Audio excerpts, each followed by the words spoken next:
This is the Lone Crater YouTube. We hope this video helps.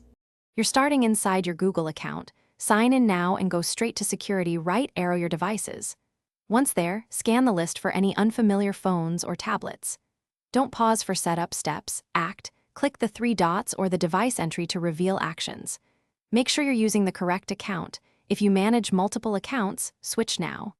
This is the first gate, identifying devices that use Google Play under this account so you can remove access remotely. Once you've selected a device, choose Sign Out or remove access to disconnect Google services including Play. After that, open Security right arrow third-party apps and revoke any granted permissions that could re-enable access. Next, change your Google password.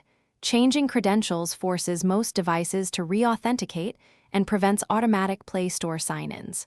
Also revoke app-specific passwords if used. These steps combined disconnect Play immediately and block re-addition until you authorize again. Finish by refreshing your device's page and then visit Play. Google.com right arrow settings to see the device list used by Google Play. Removed devices should no longer appear.